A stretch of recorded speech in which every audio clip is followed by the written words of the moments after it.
Have you ever had one of those days where everything falls apart, laundry piles up, dishes overflow, and you feel like the world's most overwhelmed homemaker? You're not alone, friend. Today I'm sharing my own biblical homemaking crisis story and how God met me right in the middle of chaos. Let me tell you about a recent day where nothing went as planned and I felt like I was failing at biblical homemaking.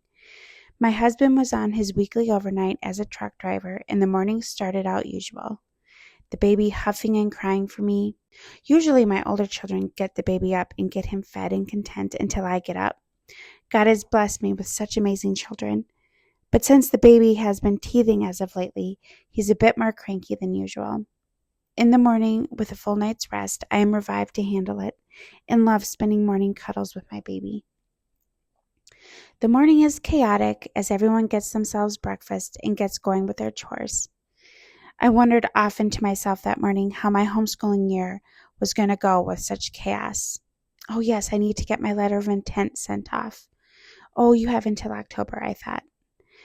No one needs to officially enter routine school, and I had promptings from my husband to start Sarah, my 3-year-old, with her letters and sounds. He was probably right to get a head start on that. Still, could my head manage all that excitement? I made it through the afternoon with minimal breakdowns, managed to get my hair colored, add our new vehicle to our insurance policy, then run to the store for lemon juice for canning tomatoes. Mid-afternoon rolled around and I managed to drop my phone into the sink of water and tomatoes. Running for the bucket of rice in my pantry cupboard, I prayed and hoped it would manage to survive as I turned it off and buried it in the bowl with rice. The kids got situated with a movie as I headed downstairs to get the 4 quarts of tomatoes in the canner. 4 quarts and a possibly ruined phone, I thought. It was really worth it. I thought again about the garden that hadn't done so hot that year. I got the tomatoes in water and turned on the burner before opening the basement fridge. It was empty, but did contain 2 containers of half and half and some half gallons of whole milk. I need to get more yogurt going, I thought to myself, and cringed at the thought of the grocery bill. Something always on my mind. Yes, I need to make a grocery list before tomorrow when I get the car serviced. Oh yes, that milk. I need to get some more kefir going. My grains looked hungry upstairs. Oh, I'm so exhausted. Is it too late for another cup of coffee? I looked at the clock and it was 2. Yep, too late. I slumped into the kitchen sink behind me to find broken eggshells in the sink. I wandered into the boys' room and saw mountains of laundry. Yep, I needed to ground Elijah because Monday had been his laundry day and nothing looked done. No wonder Noah had been wearing no underwear that day. He had none in his drawer. My heart sank at grounding Elijah, my 11-year-old, and the begging that would follow. Folly is bound up in the heart of a child. My mind repeated the phrase that I was witnessing in real time. My kids started bickering upstairs and I heard my baby start huffing. I slumped into the chair in the downstairs living room and hoped for the best as I waited for the canner to start to boil. What does an overwhelmed homemaker do when even the simplest tasks feel impossible? In my opinion, it is one of 2 things. She either doubles down or makes a pivot. Stick with me though, I'm about to share with you the moment it all changed that day and how making a pivot was for the win that night. If you're new here, I am so glad that you found this place. Welcome. I'm so glad that you're here. My name is Danielle. I teach overwhelmed and anxious homemakers how to lay down the lies and pick up God's truth so that they can steward their homes well. If you're in the right place, I would just love for you to subscribe to this video so that you never miss when a video goes live. In biblical homemaking, it's easy to feel like you're not enough when everything falls apart. Maybe I really should send my kids to school this next year. I'd be a liar if I said the thought has never crossed my mind, but often remind myself of my husband and I's shared values. I have to do this. I need to figure this out. But am I really cut out for it? I should just give up. My house feels like it is holding on by a thread, and I make fermented food.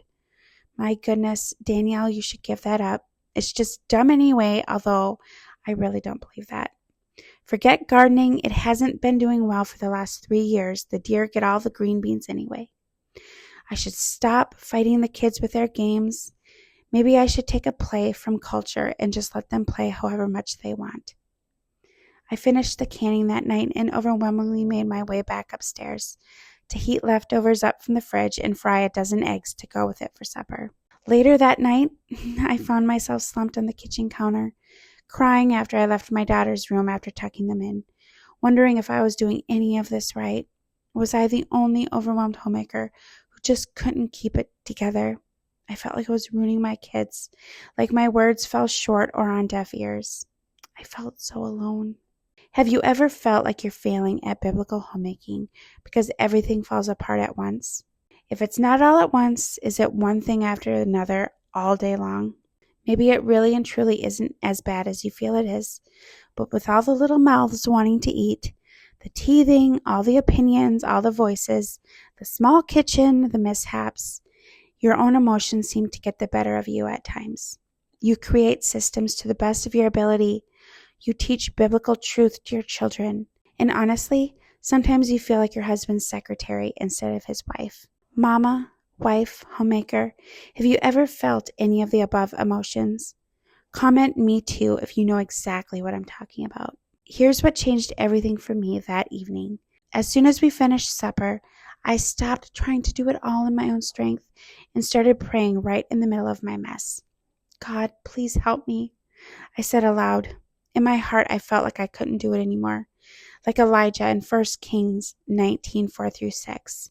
It says, while he himself traveled on a day's journey into the wilderness, he sat down under a broom tree and prayed that he might die.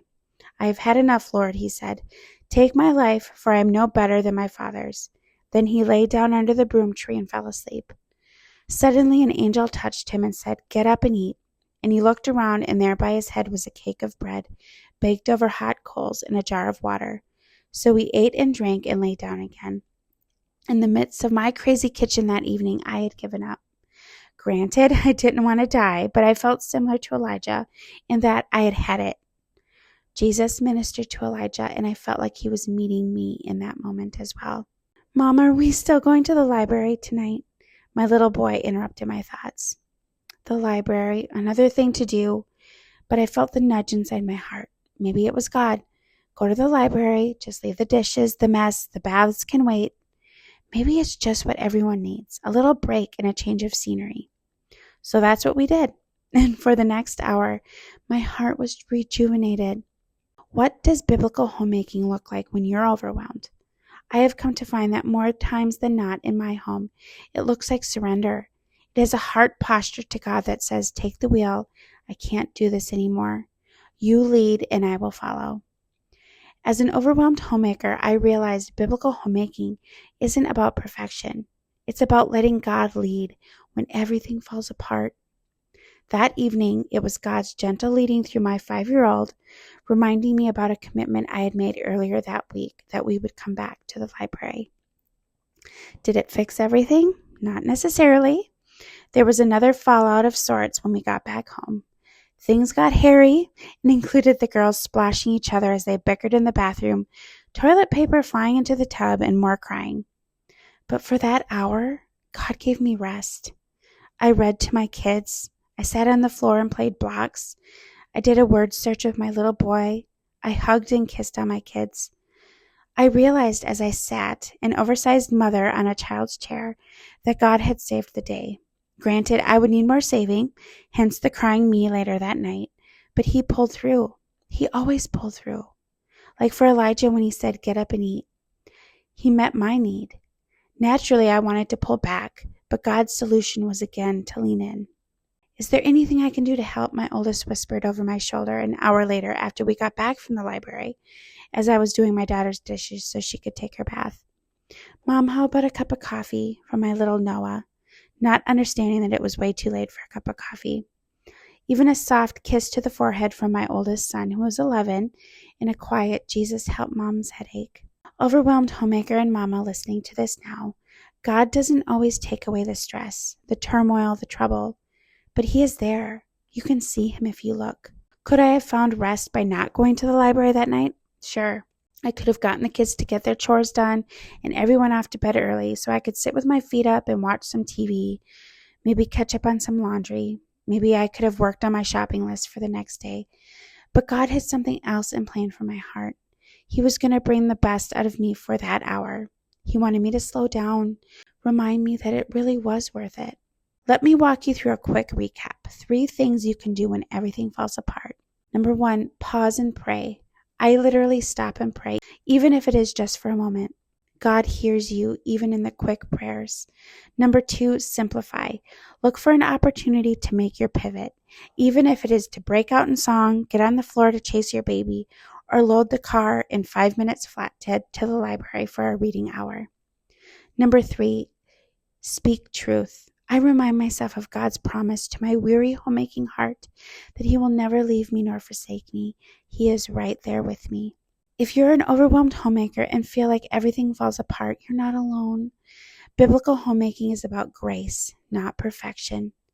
Comment below, what's your everything falls apart story? Let's support each other as a community. If this encouraged you today, share it with another overwhelmed homemaker who needs hope today. Subscribe for more biblical homemaking encouragement because we're in this together, even when everything falls apart. Thank you so much for joining the Renewed Homemaker Collective, where biblical homemaking meets real life. Make sure to check out the 16 printable scripture cards below in the description, as well as the 30-day devotional to peaceful parenting. Until next time, bye for now.